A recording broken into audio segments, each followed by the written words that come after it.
Good evening, and thank you for joining us this evening for our Calling City Hall. I'm really excited about our guests. I've got two incredible guests with me today, and I'm super excited about both of them. First of all, we have with us our Councilwoman Heidi Adamson. Hello. Thank you so much for being here. You're welcome. I'm glad to be here. Pretty exciting, and we get to introduce our new airport director, Benjamin West. It's exciting to have you in town, Benjamin. Thank you for being here. Well, I'm glad to be here, Mayor Blatt. This is going to be a great experience and a great opportunity.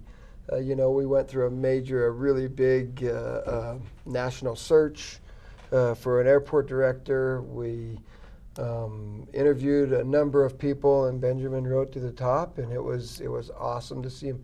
In fact, for the second interview, you drove here and brought your wife so you could see, yes, which sir. is always smart. We know who makes the decisions in the families, and if we say, yeah, we're going to go there, and we always want to have a little bit of buy-in, and so that was very smart of you to do. Well, thank you. So, well, I always say, if I can drive, anytime I get to drive through the Rocky Mountains, then that's well worth driving that we're flying. Even though I do love aviation, but I love the Rocky Mountains a little more. So. Well, flying over the Rocky Mountains in the right plane is a pretty fun experience too. So. Anyway, so Benjamin, I thought it would be really neat for you to just kind of introduce yourself to our community and let everybody know kind of where you're from, what your background is, and just let us know about all of that stuff. Sure. Well, I grew up in Petal, Mississippi, a little town in southern Mississippi. I've always wanted to be in aviation, starting in high school. I knew I was going to join the Air Force, so as soon as I got out of high school, I tried college for a while. College right out of high school, doesn't usually work out for young people, so I just went ahead and enlisted into the Air Force. And they sent me to Minot, North Dakota, which is completely opposite of Mississippi. It was quite the experience. They didn't like you, apparently. They sent you from there to Minot. Honestly, I'd never seen snow, and I'd never been anywhere without trees, so it was it was a different world for me. Yeah. But so I pretty much did munition maintenance there as a supervisor for a few years. Then they sent me down to Abilene, Texas. I cross-trained to be a surveillance technician on the AWACS, which is the surveillance plane with the UFO dish on top of it. I did that for a few years and decided to go to Embry-Riddle Aeronautical University to get my bachelor's degree.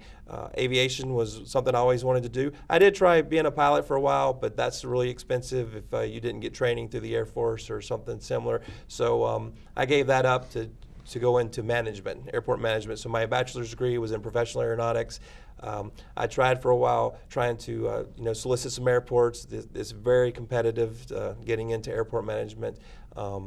So after about 2 years of working really hard to get into airport management, I needed to do something, so I went into commercial real estate. My father was in commercial real estate. I did that for about 5 years. I really enjoyed commercial real estate.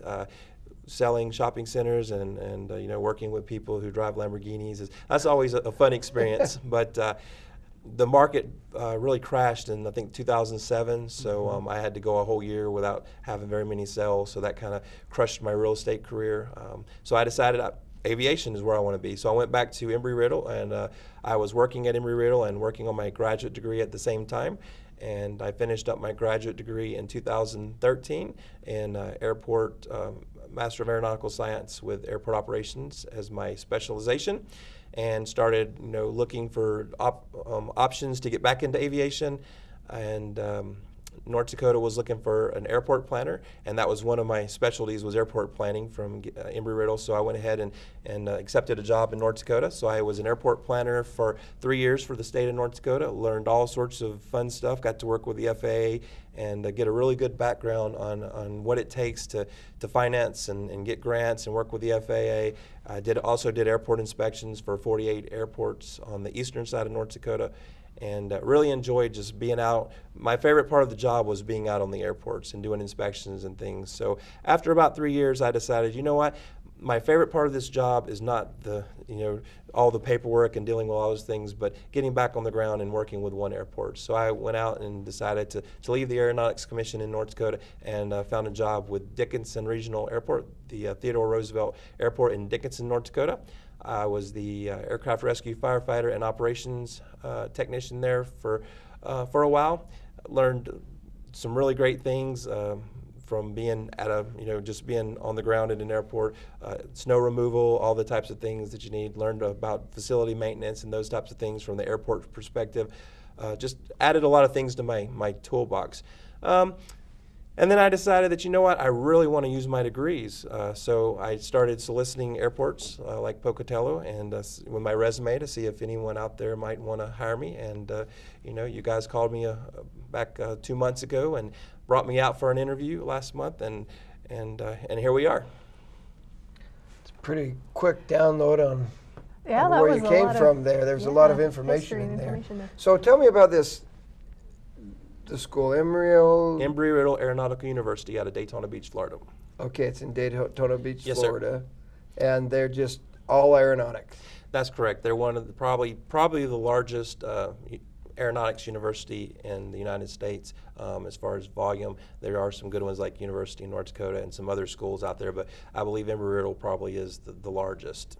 Okay. And I was actually, while I was getting my graduate degree, they had a program that if you worked there, you could take classes for free. So I worked there for a few years. I worked at the Keesler Air Force Base campus in Mississippi, and then I transferred to the Fort Campbell in Clarksville, Tennessee, their campus there at their Army post, and to finish up my graduate degree while I was there in Fort Campbell. So then we were able to convince you that Pocatello was a good place for you to be. You convinced us that you were the right person for the job, and so here we are today. Yes, sir. And it's interesting how you're kind of a unicorn in the airport business. You have an airport manager that also has planning experience, but also has real estate experience. You never find that. Right. And as you look at our airport right now, that's exactly what we need, is a planner that's a manager that understands real estate. And so it was a perfect fit for us. Yes, sir. We're really excited to have you and your experience here as we start to develop the airport. Another thing that really stood out in your resume was your relationship with the FAA, and how you met with them weekly, I believe, or close to weekly anyway. They were just down the street from you in North Dakota. Yeah, when I worked for the state of North Dakota, we were lucky enough our offices were at the Bismarck Municipal Airport, and the FAA offices were also located at the airport, actually within a block, so it was within walking distance. I had a really great relationship with the program managers there, actually everyone, planning and all the guys at the FAA there. So we had each other's phone number on speed dial. I could walk to their office, and I like to get out and walk, so I would just walk down there and visit with them daily, actually. So that's something that most states don't have that opportunity, because sometimes the FAA is located in a different state, but we were just fortunate to be located in the same general area, and because of that, I got to be really good friends with the FAA, learned a lot about the workings of the FAA. We had a really close and personal relationship. We did get to go to lunches and things. That's not, the FAA's not really into having networking and doing stuff like that, because it's a no-no for them. But at least at this local level, they were willing to do things like that. So we did spend a lot of time on lunch meetings, and not just with ourselves, but also with consultants and other airports. And it was a great relationship, because we were able to get a lot done for the state of North Dakota. There's an oil boom in North Dakota, and specifically since 2008. Boardings in North Dakota had really skyrocketed, so all the airports were getting oil money. And while I was there, each year we had about $3 million that the state was able to spread out to our airports to help our airports. So it was a good relationship. It was a great time to be in North Dakota and working with those airports to help them. And I believe we did a lot of good things in North Dakota, and I'd like to bring some of that experience here and do the same thing, some of the same things here in Idaho if we can. Well, I think you can. Another thing that really stuck out on your resume was the inspections. You said it pretty quick as you went through your history. 48 different airports when you worked for the state. Is that what it was? Mm-hmm. Yes, sir. We had 2 airport planners for the state. I was the Eastern North Dakota airport planner. I had 4 commercial service airports, and then all the GA airports on that side of the state. I would get to go with the FAA to do certification inspections. So every year the FAA comes out and inspects the big airports, the commercial service airports, and make sure that they're running properly and doing the things that they're supposed to be doing and abiding by the regulations. So I was able to go on those inspections, which is really going to help me have a relationship with our FAA inspector, our certification inspector here. I also was the general aviation inspectors, so I would go out to each of the airports. Every 3 years we would visit one of the each of the airports every 3 years, and on those inspections we would look for safety issues, make sure all of their payments and things are up to date, and just look at things that they need. So because we were giving them grants for their projects, we would look for things that we could recommend. If we would find safety issues or facilities that were degraded, or specifically, asphalt pavements and runways and taxiways or concrete areas, those types of things, because those are your biggest financial drains for an airport is their pavements. So we would look for those types of things, and then we would go back to our office and come up with a state CIP, and we would use that to guide our airports in the direction that they needed to go and help them to solicit federal funds to pay for those projects. And then the state would also pitch in to help along with those projects too. Well, it's a pretty good resume. Really good resume. When you put all of that, the whole package together, it's an incredible resume, and we're excited to have you as part of our team here. We're going to, as you know, we've been working on a number of flights coming in and out of our community, and we're up to 4 flights. Now SkyWest has kind of messed around with that 4th flight a little bit, but we're going to end up with that back for a solid amount of time, and we just need to get numbers. We need to get people in the seats. We need to get people flying out of Pocatello and making sure that at the very minimum they check Pocatello before they fly out. Oftentimes you'll see that it's cheaper to fly than it is to drive to an airport and park your car and spend the night because you have to be there at 2 a.m. or whatever. And so you'll find that. And so our numbers really, truly have looked pretty good. And I don't want to put you on the spot, but if I remember right, our numbers with the 4th flight, we were pushing about 77-ish% of a fill rate, and we're looking for 80% of a fill rate, which really truly means we need 80% of the seats in every flight filled. Yeah, it looks like we were at 72% for the month of June. I do know that for the year, we are up from last year. We're up for boardings. We're up 18.5%. So we're on the right track for this year. So it looks like we're going to have a good year compared to last year.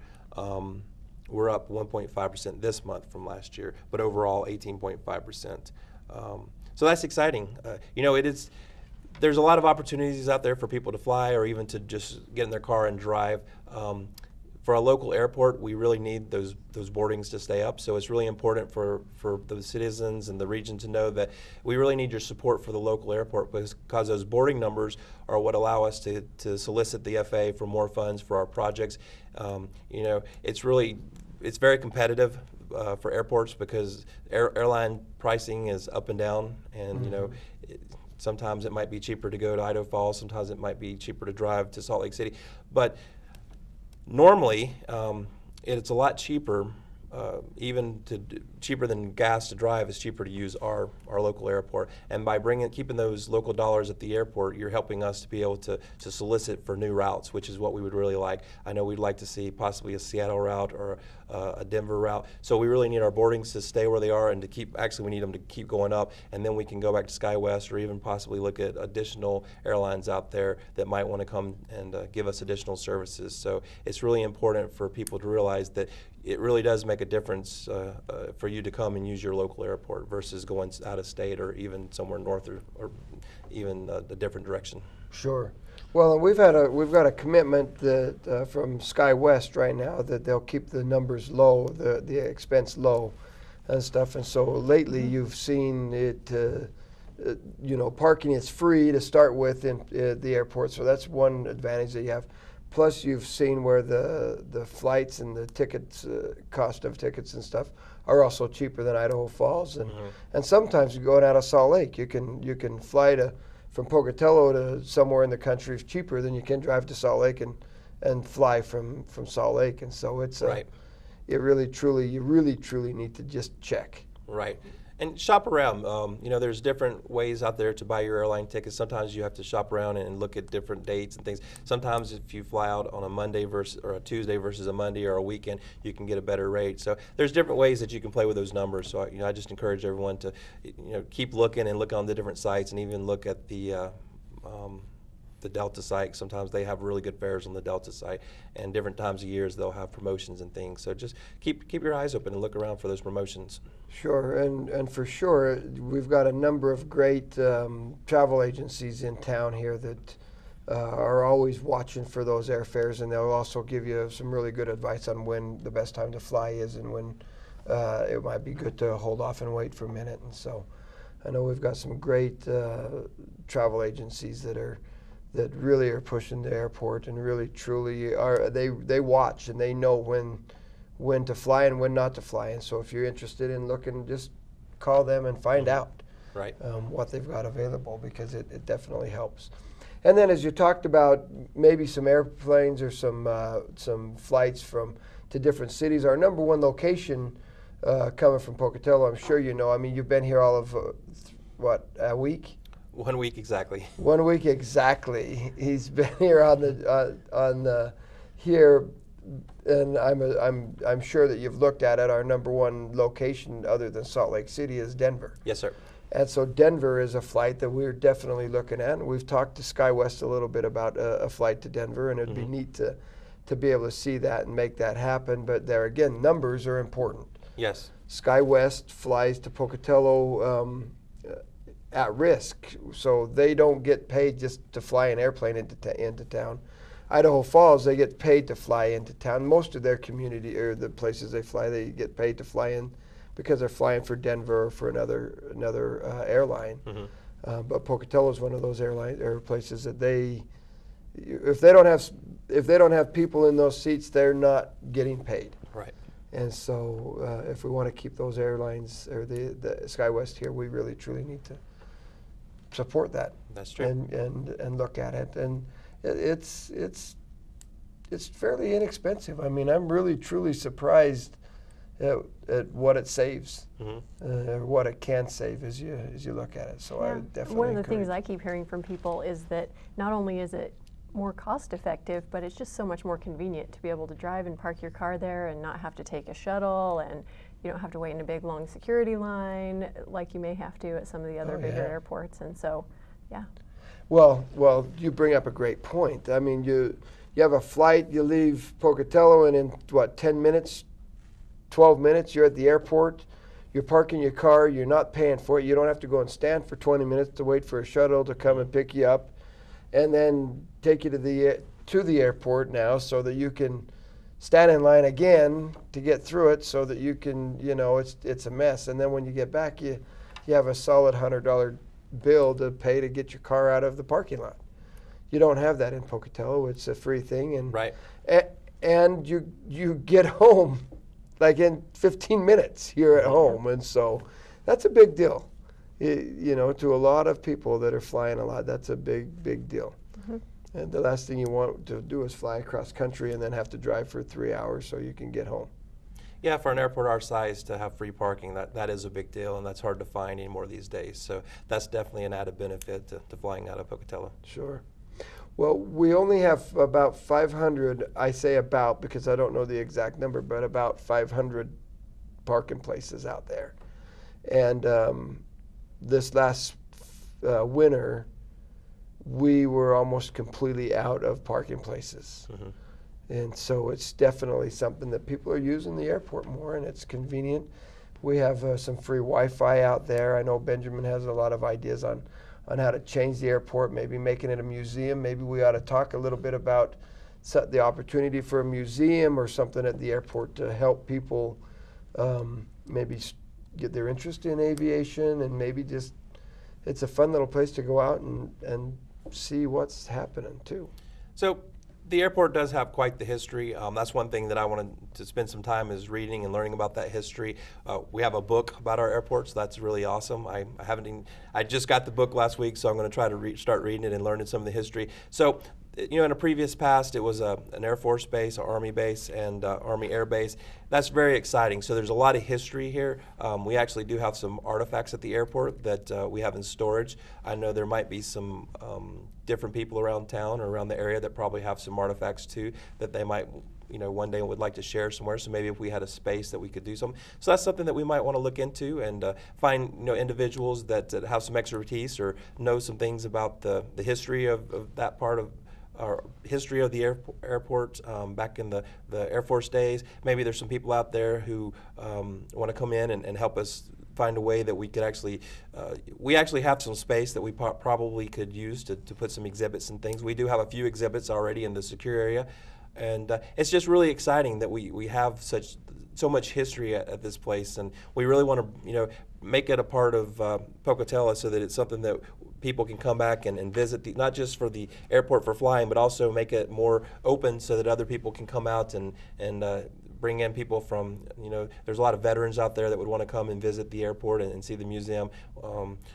We actually have a static display of an airplane right now. There's a possibility that we were talking about possibly getting an original mock-up of the Wright brothers aircraft, which would be really exciting. So we've got some really good ideas and we've got some space. So we just need to get with the right people and talk about it. And you know, if there's people out there that are interested, they're welcome to come out and visit with me or email me and let me know exactly what they would be interested in. And we'll solicit, we'll work with yourself, Mayor, and the veterans groups and see if there's some ideas out there and see if we can make that happen, because I think it would be great for the area. We could, you know, make it a little tourist destination and add to the airport. So it just opens up a lot of doors for us, and we have a lot of historical buildings and things out there, so maybe we could solicit some funds to get those buildings fixed up and looking really nice. So I'm excited about that. So we'll see what opportunities we can find out there and solicit for a museum type facility at the airport.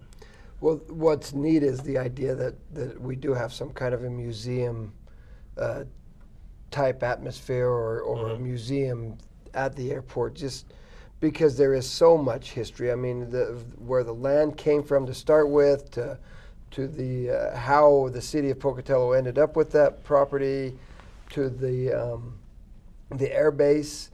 I mean, at the Pocatello Airport, we have a 9,700-foot runway. Mm-hmm. It's the second largest or longest runway in the state of Idaho. That's incredible. That is incredible. That's a long runway. That you think, and basically anything that flies out of any airport in the world can land there. Mm-hmm. And we are the backup for Salt Lake. If there's a problem in Salt Lake, we have some of these big planes landing in Pocatello. You can't do that in a number of places. Mm-hmm. You know, only right here. We have one of the things that I think is neat that we have that DC-10 at the firefighting beast, I think, because it's so big. We watched it land the other day. Yes, sir. It's incredible to think that thing is sitting at our airport and that it's taken off and landing with ease. And in fact, they prefer that airport over any of the airports around, just simply because it's an easy airport in and out of. And then when you start talking about the history, we have or amenities there. We have the Japanese garden. Yes. That's just a beautiful garden. We had volunteers that built that, and we've had our Japanese delegation there, and they've brought different vegetation, plants, trees, different things, rocks that have been brought by them. Right. To our airport, so that we can celebrate them and have that tie, which is really a neat. I think it's a neat tie between the city of Pocatello and our sister city, Iwamizawa, and so. And I think if there's anybody who hasn't been out to that, they really need to take a minute and go out and check that out. There's a little map, and it explains to you what the different things are, and it's really a fun thing you can take kids to, or you know, not kids, just anybody really would enjoy it. So much symbolism. Mm-hmm. Yeah. I just think is just really, really neat. Yeah. And so I agree with you. Encourage people, just go out and look. Hey, if you're a kid and you're looking for a cheap date, there you go. That's right. Take your girl out there and learn more about the culture and more about the area. It's really, really neat. You touched on general aviation. What an asset that gives us.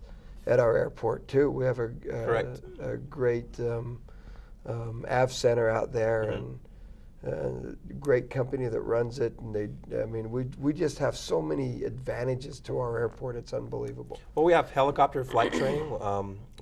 Utah helicopters, so very exciting. That's there's not really a lot of helicopter training facilities out there, and to have one here in Pocatello is amazing. I was just going to throw this number out at you.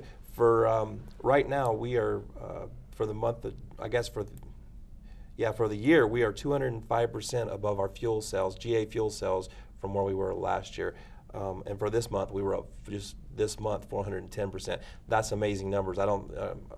I'm not sure if we've ever hit those numbers before, but that's an amazing deal to have that much fuel sales for our little FBO out there. So very exciting. I think a lot of that probably has to do with because we have a lot of firefighting, aerial firefighting operations going on right now. So I think that helped drive up our fuel sales. But just very exciting to see those numbers right now. Oh, absolutely. It's also exciting to see the airport and where we have the opportunity to develop at the airport. We just had the announcement that Lion Chase is looking to negotiate a lease with Pocatello. Where that ends up locating is not known to us yet, and where we'll find places, but I'm sure that they've looked at the airport and said that would be a great location there. And I know they're looking at a number of other locations throughout the city and throughout Bannock County and a few places in Power County, but they're definitely looking to put some more economic development in the area. And I bring that up just simply because the more economic development we have, the busier our airport will get, and the more reasonable it will be for people to fly in and out of. Right. And it's a great asset we have for our community. Well, your airport has a direct impact on the health of the local economy for not only the city and the county and the region. To have a business park at the airport with rail service and interstate access, that's amazing. So we have just a great location, great facilities, and just lots of room for expansion and growth. So it's going to be exciting to see what happens over the next few years in this area. I would agree, and I'll tell you, I think that we're lucky to have such an asset in our community with such deep history. We've got some great roots where we've come from.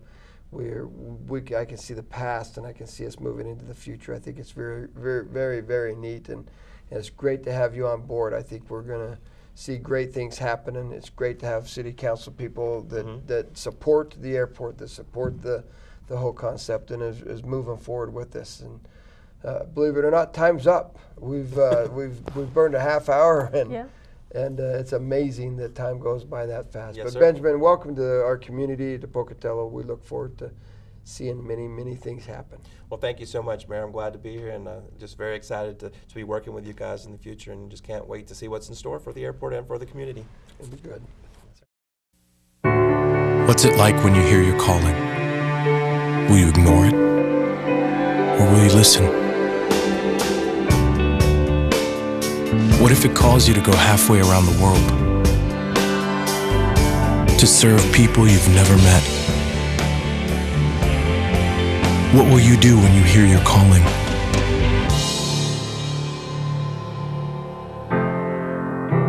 Peace Corps, life is calling. How far will you go? Good evening, and thank you for joining us after the break. I'm excited about my two new guests with us. We still have with us our City Councilwoman, Heidi Adamson.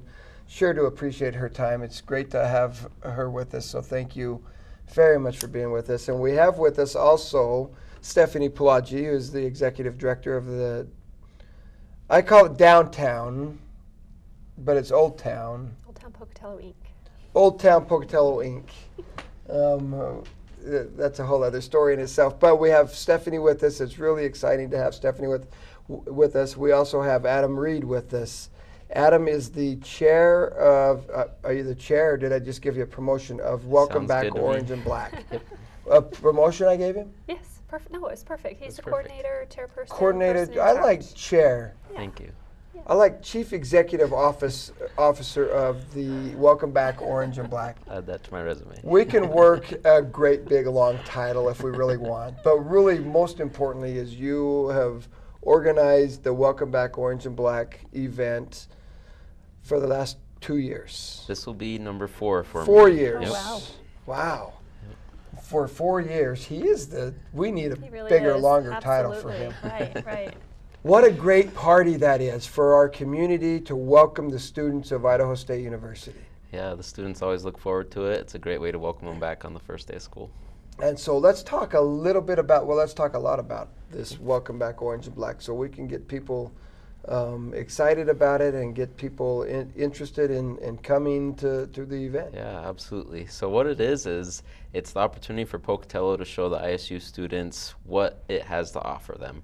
So we focus largely on restaurant vendors. If you're going to have an event, it's always a good idea to have food, get people there. Absolutely. We have a lot of dessert vendors that will be there, a couple of new ones this year.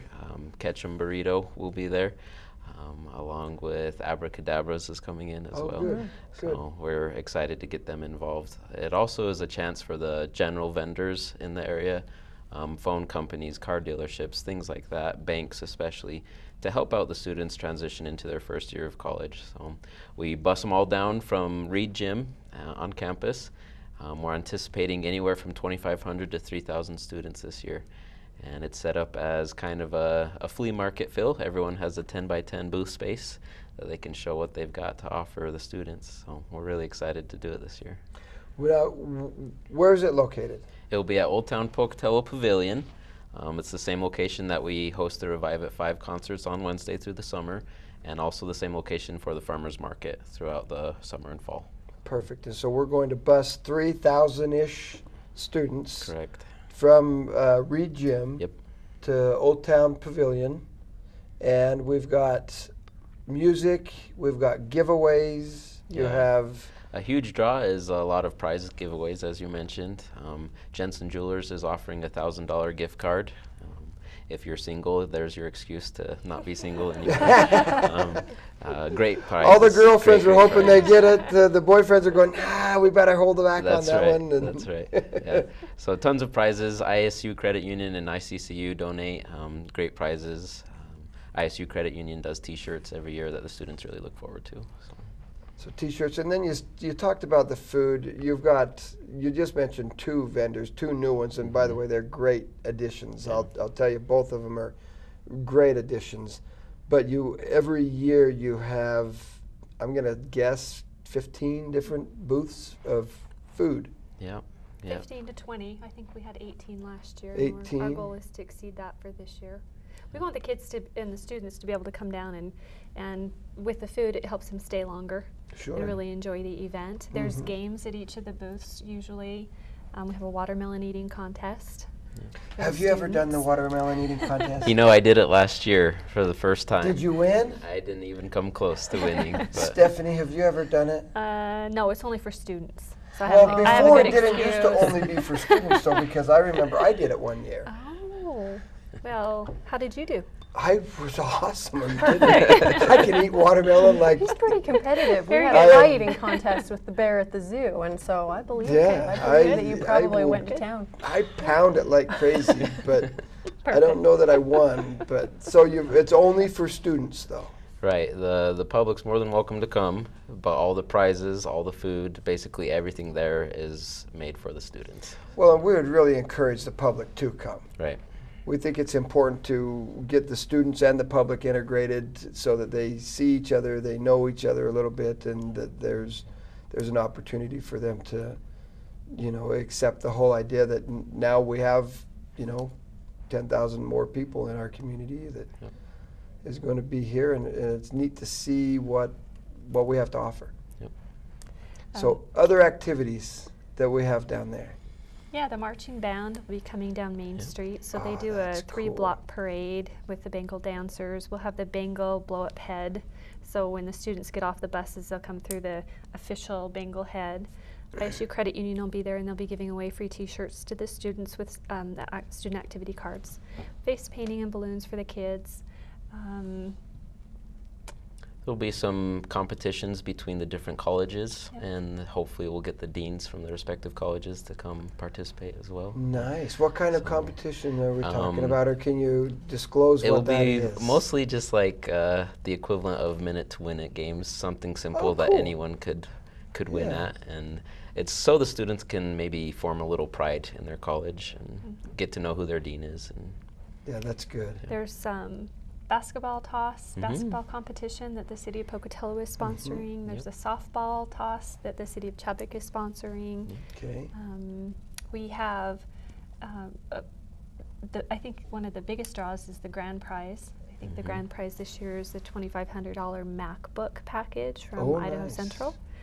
Nice. So we really encourage all of the students, faculty, and staff to come out and enjoy the event. And for the community, if you can't come to the event, we do encourage and invite businesses and residents throughout the community to decorate orange and black.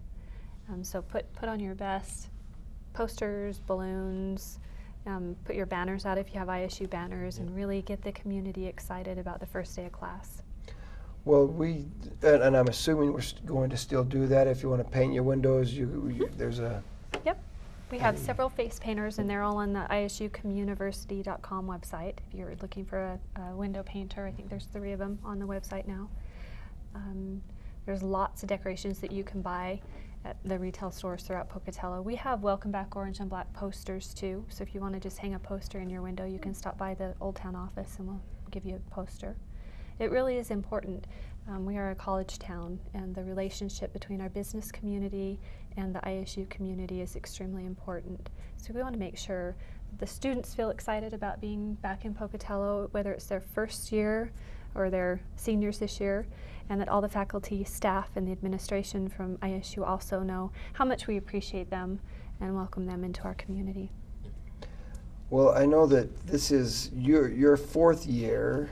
We've done this 8 This is our 8th years. year. 8 years. Isn't that what we decided? 8 years? Yeah, 8 years. I thought it was 8 years, but we've had a running dialogue that there was 9 and 8. Right. And I've always thought it was 8, but others in the community have thought it was 9, and I'm okay with it being 9, quite frankly. But I remember the first year, and we had this big party planned. I remember talking to you, Stephanie, saying, nobody's showing up. What are we going to do, you know? And then one person or 2 people showed up, and pretty soon they started to send text messages. And we had, 3,000, 2,000, 3,000 students show up in the next half hour. And it was just a great party, and it's been good ever since. Yeah, I think And it's anytime you grown. do first-year events, and we've done a number of first-year events this year. Yes, you have. Yeah, so the first year, we had 2 buses running, and we kind of didn't have our route quite right, so it took them a little bit longer to get down. So that immediate panic of, oh my goodness, are we going to have a crowd? It always usually turns out that you do have a good crowd, and time flies. It's hard to believe that we've been doing this for 8 years, It is. that we've worked on the relationship between ISU and the community for 8 years, and I think we've seen amazing strides that way. And we welcome President Satterley to the event. He will be there and has requested a job, something to do, to be engaged in the event, and I think that's really important. So we will basically be rolling out our orange and black carpet for all of the administration, the new deans, and the excitement that we're seeing at ISU. Well, I know President Satterley is very excited about this event. I've met with him 3 or 4 times, and every time we meet, he talks about this Welcome Back Orange and Black. I can't wait for this to happen. Yep. I hope that they've got me something to do. Yeah. I want to be a part of this. That's the and key. so Maybe a couple minute to win it games, or Yeah. you know, it's you never it's know. it's neat how you've just been able to incorporate the entire community with the university. It seems like the university's always kind of had an invisible wall, and that wall has been coming down with this event. And then in the springtime, they have a communiversity event on the campus, and it really truly has started because of this Welcome Back Orange and Black event. And so, I think Celebrate Idaho State, the Yes. second year that we did Welcome Back Orange and Black, I think it was right after that, and we felt the success that the Communiversity Committee decided that a spring event on campus would be really important to welcome the business community to campus and try and help on the work on the retention numbers so that our local students here in junior high and high school can get excited about staying home, their hometown university, become a Bengal, and really understand what's available on our hometown campus. Sure. Well, that's been hugely successful. Mm-hmm. Yep. It's unbelievable to there's see the people. 4,000 or 5,000 people at that event. Yep. Yep. Yeah. Are you? Do you organize that one as well? I help out with that one. I'm not in charge of that one, thank You're not goodness. the chief executive officer.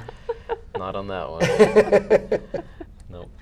That's Allison Johnson and Val Davids Oh, that's at right. ISU organize that event. They Yep. do a great job. They do a great job with that event.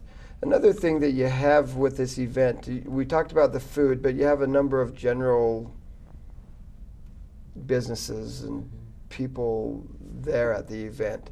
10 by 10 square. It goes clear back into the railroad parking lot. And so really, truly, if you think you're going to swing by for 10 minutes and then leave, you're crazy. Right? Yeah. There's music going. There's people. The community really is just trying to put our best foot out there so people Absolutely. Yep. can see what we have to offer, and it is exciting. You see people. We've even seen some that have graduated a year or two earlier that have come back to this event because they know what's happening, which is kind of neat to see that tradition starting to happen. What other events do we have? We'll be giving away a lot of things. Are we just going to line everybody up and give things away, or are we going to do that through the night? You know, it's kind of trying to put stuffed cats into bags right at the beginning. But they get off the bus, they'll all go through ISU Credit Union's booth where they'll get their T-shirt. They'll enter the raffle there, and well, at least they'll get their raffle ticket there and then go enter. And then about 6 o'clock, 6:30 is when we'll start doing prizes, just to give the students a chance to hit all the booths that they want, talk with those people that they want to talk to. One thing that I'm really excited for is a lot of the businesses are doing things in conjunction with Bengal Wednesday. Yes. And Bengal Wednesday on campus is a really big deal, and it's starting to spread out into the community. So restaurants are doing special deals for students. Other people are giving out just free swag for students on that day. So it's really exciting to see it spread out through, not just have Welcome Back Orange and Black be a one-day thing. It's going to really help welcome them back and make them feel at home. I think we have some people in the community who aren't aware of Bengal Wednesday and they don't know what it is. So maybe we should take a minute to explain a little bit more what that is and That what. hurts my heart a That's little yours. bit. Well, I that's know a lot your- of people do know, Right. That's but true. there are a few that sometimes still ask me. So that's why I thought I'd give you the Yeah. opportunity No, to. Bengal Wednesday is a great opportunity to just show your pride in our university, because we are a college town. We've got the university here, one of 3 universities in the state, and it's in Pocatello. And one thing that people take for granted is what does ISU have to offer? And people have never really known. Well, ISU, when you talk to President Satterley, he really pointed out some of these statistics. For example, how many medical schools are in the country? Do you know? 137. Out of 4,000 universities in the country, there are 137 of them have a medical school attached. Idaho State University is one of them that has that attached to it. There's 17 national labs in the country, for example. Idaho State University shares a campus with one of them. You don't just have that stuff and it's just a mediocre place with these kind of opportunities for students. Idaho State University offers a certificate up through a doctorate degree in 250 different professions. No other university can say that. And so it's such a great asset we have in our community. We have the number 4 ranked performing arts center in the country right here on ISU's campus. So there's a lot for us to celebrate. And I sat down years ago with some students at ISU that said, hey, what can we do? What should we do in the community to get people to realize what we have? And so we started talking about Bengal Friday, you know, Orange Friday and stuff. And we thought that's, when you do that, everybody kind of does that and attaches that to athletic events and stuff. And we really wanted to look at the school as a whole. And so we said, let's look at Wednesday. So we created Bengal Wednesday to celebrate Idaho State University. And so we dress up in orange and black. You come to City Hall, and we have people in orange and black all the time. In fact, the staff here will knows, and they'll tell you that I will harass them if they don't have orange and black on. And it's because I think it's that important. If Idaho State fails, the city fails. If the city fails, Idaho State fails. And so we're kind of tied at the hip. So let's make this a big thing throughout the community. Idaho State has done a great job promoting it on campus, and they're always doing it.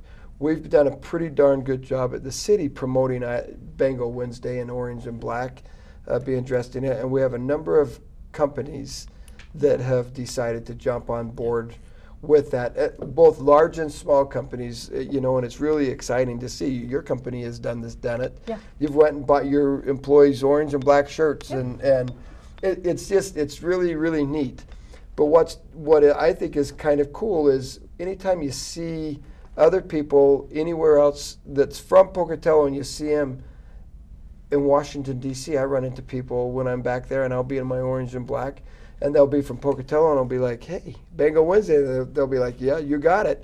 And so you've got Bengal Wednesday going across the country, and for sure it's always nice to see it in Boise. If you're in orange and black in Boise on Wednesday, boy, that sure makes my heart feel good, because I love that. But Bengal Wednesday really, truly came from a couple students that said, what can we do in the community that we can let the community celebrate what we have? Because we have more than, I mean, it's incredible to have the Division I athletics that we have here, but it's even more incredible to see what Idaho State University offers the community. It's a $400 million a year impact in the community. Imagine if that goes away. And they support so many other businesses, and they always look local as much as they can. They look local before they go outside of the community. So we need to really show our support for it. So when we started the Welcome Back Orange and Black event, we started Bengal Wednesday. He started the Celebrate Idaho State.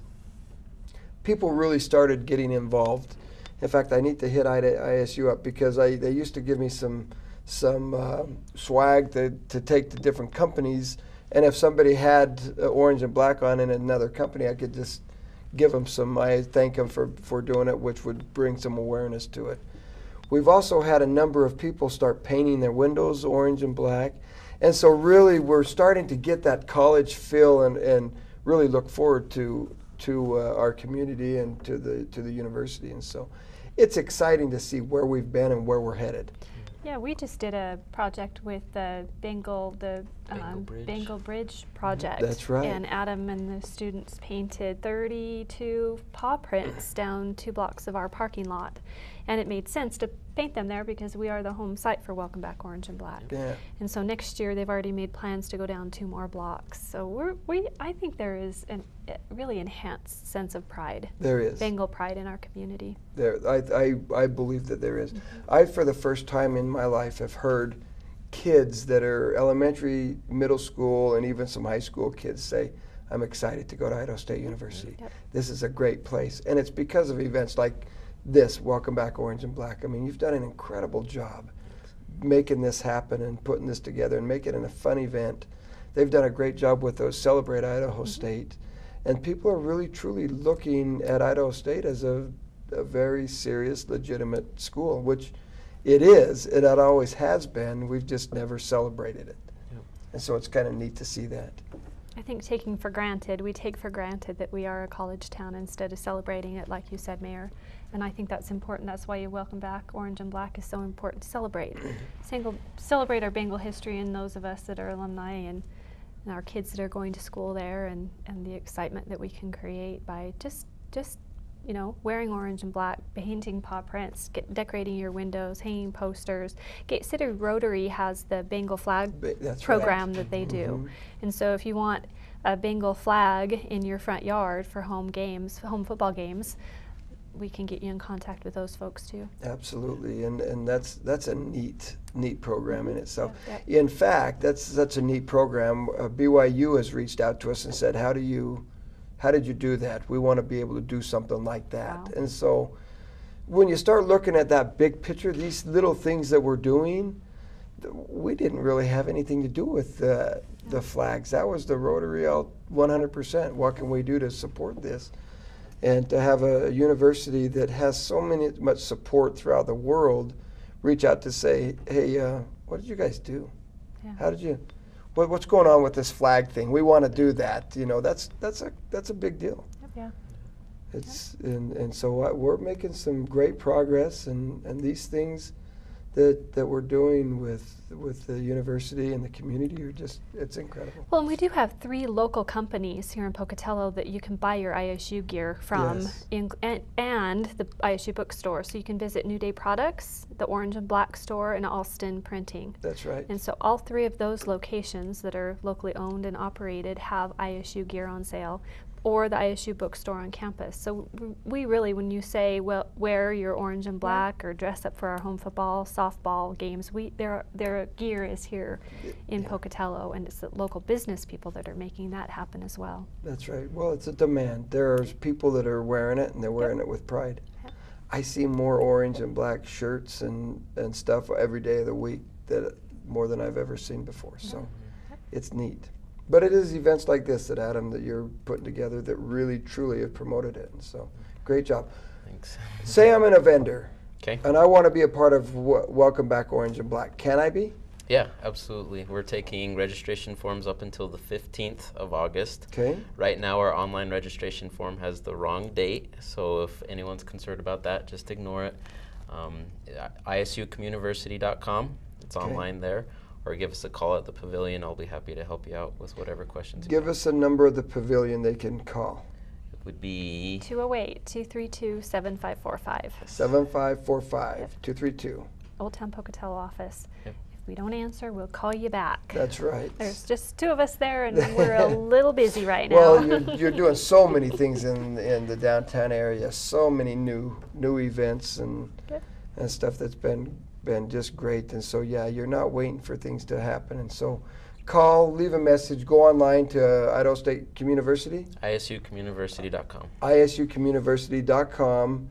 You can register. Is there a fee to be a part of it? Yep, it'll depend what you are classified as. If you're a restaurant, we just ask that you bring food samples. Okay. If you're a general vendor like a car dealership or a bank, it's $250, which really is a great deal for the amount of exposure you get in one night. Oh, absolutely. And then for a nonprofit organization would be $50.